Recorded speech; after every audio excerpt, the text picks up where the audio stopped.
everyone, welcome back to the Wimpy Studio, and today I'm here with a brand new video for you guys. I'm going to be talking all about Heartland Season 14, Episode 2, titled The Last Goodbye, and I'm here with my mom, Stacy, to join me. Hey guys. So we watched Episode 1, and we reviewed it, and it was very emotional. So going into this episode, we watched the preview for it, and it definitely gave also an emotional vibe. The episode wasn't, I mean, as far as emotionalness, it wasn't as emotional as I thought it would be, I would say. I mean, maybe I was expecting something a little bit more based on how that trailer was. I didn't feel any, like, nowhere near as close to episode 1, I would say, when it came to feeling emotional about the whole event. Would you agree? I would definitely agree. I think the episode 1 was enough for us. It just kind of, they poured everything into it, and you really got a sense of the anguish and hurt that everyone was feeling. So episode 2 was less of that. Still dealing with it, but definitely less of it. And we have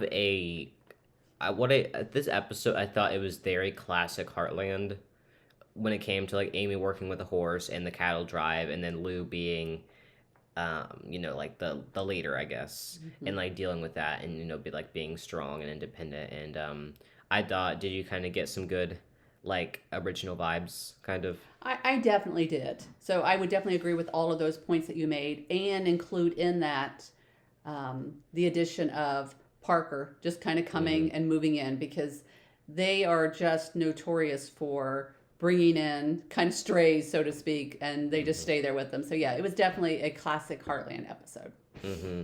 But so Parker is Jade's stepsister. She refers to her as her mom's new husband's daughter, which is a very complicated way of thinking about it. But pretty much she has a horse named Mickey, and Parker's not exactly the horse type of girl. So they find out that,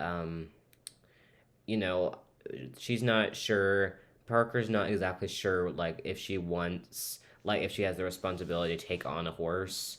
And Amy kind of helps her through that fear. And, I think that Amy was also kind of tied into Amy's storyline with kind of saying goodbye to Ty, too, and, like, trying to help Parker because she lost someone. She's trying to help Parker build a connection with someone, because it doesn't seem like, as far as I know, it seems like maybe, like, she doesn't have the best relationship with her family.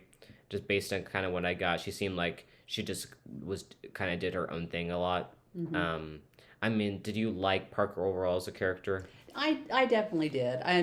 So Parker's a city girl. Her parents, it seems, are both in very successful careers, probably don't have a lot of time for her.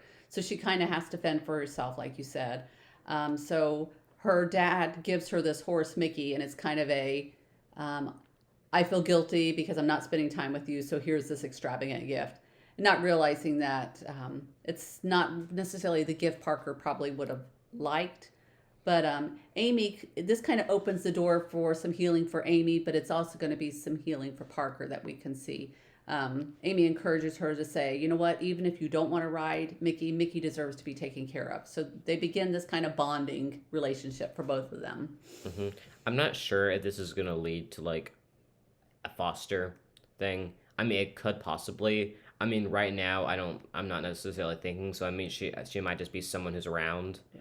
I mean, because, like, we've had 2 other foster characters. I think that it would I don't think it's necessary to bring another one in. Yeah. Because then it'll be, like, repeating the storyline, when I thought that, I mean, I think with Luke, it was different enough to accept it, but I think I'm worried that it would be too much like the original too. So I think that we know that she'll appear in future episodes just based on, like, the trailer, and we still think she's still involved in that explosion somehow. Yes. And we'll just have to wait and see what that's all about. And that is confirmed that it's episode 4 that the explosion happens in, so the one after this one. But Lou is facing some criticism as mayor. First of all, I still think her assistant is strange. I mean, you would agree. Yes. He seems like, I don't know. I'm not sure if he's really, like, I think he's more interested in being, like, I'm not sure if he really cares about, like, Lou as a person.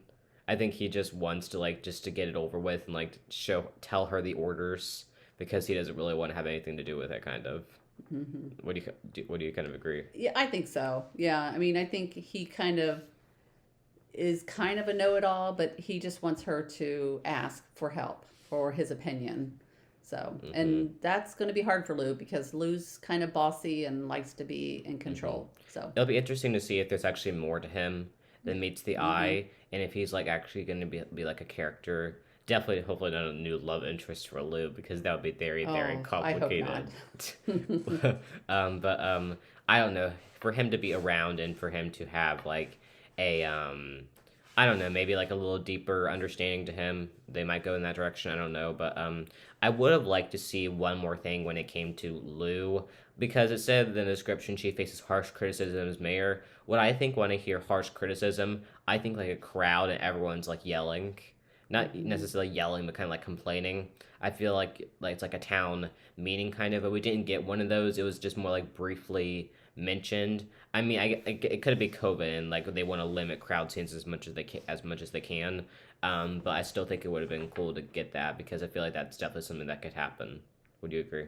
No, definitely. Yeah, but I think they handled it well. It's, Mm-hmm. it's Lou's first opportunity to understand that everything she does, from fixing something in her office to trying to supply meat for the cookout, people can take things the wrong way. So when you're in a position like mayor, you have a huge responsibility not only to do the right thing, but to realize that every single thing you do, people see it and read it and interpret it the way, Mm-hmm. differently. So, Yeah. Mm-hmm. hmm, And then we have the cattle drive, which gave me some good classic vibes. And Quinn is coming along for the ride, and so is Jade. And Jack is very hostile towards Quinn because he doesn't exactly think he has the patience when it comes to someone who's inexperienced helping them out. But it realizes that he's just kind of upset that because typically Ty would be coming along with them, and that he misses him, hmm, and he has his hat with him, yeah. Ty's hat that he gave him on the cattle drive, which I think, I mean, and it was interesting because Tim was defending Quinn, and that's something that like Tim has never like it's typically like Jack is like getting on Tim, but this time Tim was kind of getting on Jack a little bit, so it kind of switched the sides a little bit. Yeah. I mean, do you think Jack had a right to be like a little hostile towards Quinn?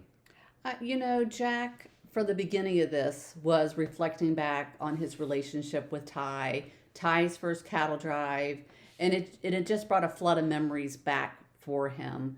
And it was hard for him to handle. Should he have taken it out on Quinn? Of course not. But, as they progress through the cattle drive, we're seeing how Jack begins to accept and work through his emotions, his feelings for losing Ty, because Ty was like a son to him. Mm-hmm. So, And they did a good job of like developing that relationship. They're mhm. at 14 seasons. That's probably my second favorite connection when it came to Ty. The first one, of course, being Ty and Amy. But Right. we have a Jack and Tim scene, and we pretty much Tim says that he's angry too. Quinn's not the one you're mad at, Yeah. and he's angry too. And he had to tear down their house, and he's just upset over the whole thing too. So then they kind of both agree on that they're still kind of grieving. No, I don't think Tim's Tim, of course, he can still have grief, but his it's just way different than Jack's because Mhm. Tim and Ty never exactly had like a very close relationship. I would say. I mean, they were father-in-law, son-in-law, but it Mhm. wasn't like Ty and Jack's. Definitely not at Right. all.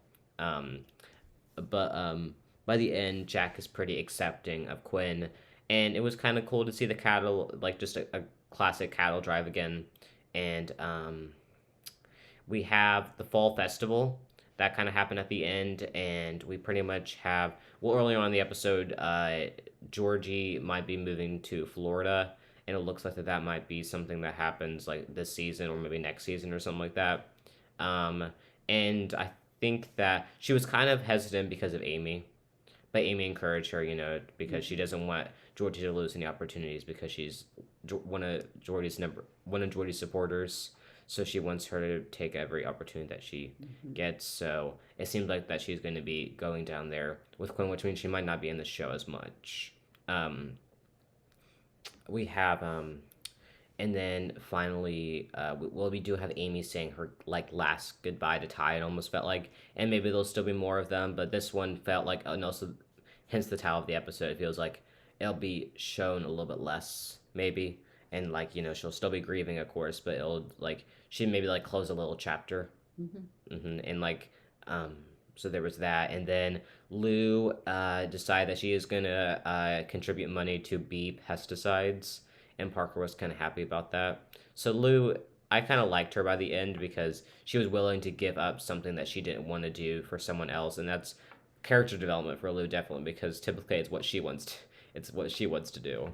So I think that Lou kind of stood out this episode. As far as I thought as far as my favorite character this episode, I thought that Lou stood out at the end. I liked Parker and I mean, I wasn't a big fan of Jack taking on Quinn, but him and like him dealing with it by the end, I liked, and that he apologized to Quinn too. So, did you have a character that stood out to you? I did like the scene at the end at the grill out when Jack came up and talked with Quinn, and Quinn said, "You don't have to apologize," and Jack said, "Yes, I do." So that took a lot of guts for him, I guess. So it definitely showed good character with him. I really liked the scene, like you said, with Lou and Parker. Lou began to see something of how she used to be, how she would get passionate about something and just really fight for it. So she recognized something of herself in Parker, and she wanted to support Parker, and that was really cool. And Jade was also in this episode, and I'm interested to see because Jade and Parker, I feel like it's a normal step sibling, so they don't exactly either they don't get along or they don't really know what to say to each other, and maybe we'll get to that'll be explored a little bit more, like just like that relation stepsisters relationship. I don't know, but what do you think would be your overall grade for this episode? I really liked it, so I definitely would give it an A. I would give it an A too. It was definitely a good classic episode with a few things that I'm questioning, but it was still really good. Um, and I would say that in comparison to the premiere, it just felt a lot more like Heartland, where like the first episode was probably the most emotional that we've gotten in the series. So this kind of toned it back while still having some emotionalness to it, but it felt very Heartland like the earlier seasons. And one good thing about it is that I guess I can't exactly say earlier season because they kept a good job of keeping the Heartland glory throughout the entire series. So in this episode, kind of reminded me of that, I would say. So next episode, Ty's mom is going to be back, and she is going to be having a racehorse come in for Amy to train. But it seems like there's going to be some disagreement, and I think we might see her dealing with Ty's death a little bit, which I think is important to have her in. She hasn't really been on for a while. I think it's good for her to come in and deal with her grief. I mean, I don't. I mean, she's not hasn't really been on that much. I mean, are you excited to see her again? Yeah, I'll be curious to see how they bring her back and how her and Amy interact, and hopefully there's some healing there as well. And Lou is apparently she's going to be selling Hudson as a must-see tourist destination, which gets herself in trouble. I don't, but is very Lou. She comes up with an idea and it backfires on her. Probably something along the lines of she's trying to attract people to she's trying to attract people to Hudson, and it just ends up going very wrong. Yeah. And I feel like as mayor, you need to do those type of things, but knowing Lou will be very, very exaggerated, just with her personality and everything. I mean, so that is kind of it, unless there's anything else you want to say. I think that's So it. that is our thoughts for episode 2 of Heartland season 14. We'll be back next week to talk about episode 3. Anyways, I want to thank everyone for watching Movie Studio. Like, comment, subscribe, and turn on post notifications to this video. Thanks everyone for watching, and bye.